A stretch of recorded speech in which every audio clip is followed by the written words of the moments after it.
دوستو صرف اسی بات سے اسرائیل کی جارحیت اور اس کی ظالمیت کا آپ اندازہ لگا سکتے ہیں کہ جو قافلہ ان فلسطینی مسلمانوں کے لیے، ان معصوموں کے لیے، ان زخم خوردہ لوگوں کے لیے جو امدادی اشیاء لے کر جا رہا تھا، جس کے پاس نہ ہتھیار تھے، نہ جس کے پاس کوئی لڑائی کا سامان تھا، وہ اپنے مقصد میں صاف تھے کہ ان کا مقصد تھا کہ وہ جائیں اور اسرائیل کی ناکہ بندی کو توڑیں اور فلسطین کے اندر جو مسلمان بھوکے ہیں ان کو کھانا پہنچائیں، اور جو زخم خوردہ ہیں ان کے زخم پر مرہم پٹی لگائیں، اور جو پریشان ہیں ان کو دلاسا دیں۔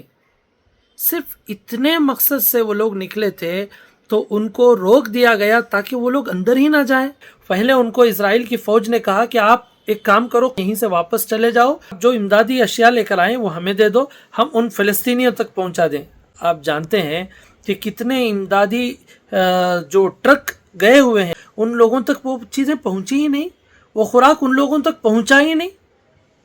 تو آپ اس بات سے اندازہ لگا سکتے ہیں کہ وہ کتنے بڑے ظالم ہیں۔ انہوں نے مردوں کو، عورتوں کو، بوڑھوں کو، بچوں کو، سب کو قتل کیا۔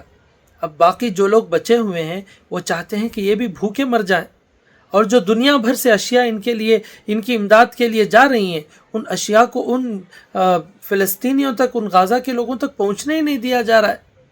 تو آپ ان چیزوں سے صرف اتنا سوچ سکتے ہیں کہ اسرائیل آخر کیا چاہتا ہے۔ وہ کچھ اور نہیں چاہتا، وہ چاہتا ہے کہ سارے فلسطین پر قبضہ کر لیا جائے اور بیت المقدس کو ڈھا کر وہ تھرڈ ٹیمپل بنا لیں۔ ان کا ایک ہی مقصد ہے، اور یاد رکھیں کہ انشاءاللہ میں کہتا ہوں اللہ تعالیٰ کی مدد قریب ہے، نصر من اللہ و فتح قریب، اللہ تعالیٰ کی مدد قریب ہے۔ اللہ کے نبی صلی اللہ علیہ وسلم کا ایک فرمان آپ کو سناتا ہوں۔ آپ نے فرمایا انصر اخاک ظالما او مظلوما، کہ تم اپنے بھائی کی مدد کرو، چاہے وہ ظالم ہو چاہے وہ مظلوم ہو۔ صحابہ نے پوچھا یا رسول اللہ، ہم مظلوم کی مدد کریں، یہ بات سمجھ میں آتی ہے، ظالم کی مدد کیا ہے؟ تو آپ نے فرمایا ظالم کو ظلم سے روکنا یہ اس ظالم کی مدد ہے۔ تو ہم پورے عالم اسلام کے مسلمانوں کا ہمارا فرض بنتا ہے، اگر ہم اپنے آپ کو مسلمان کہتے ہیں، اگر میں اللہ اور اس کے رسول کو ماننے والا ہوں، تو میرا فریضہ ہے کہ میں ان لوگوں کی مدد کروں۔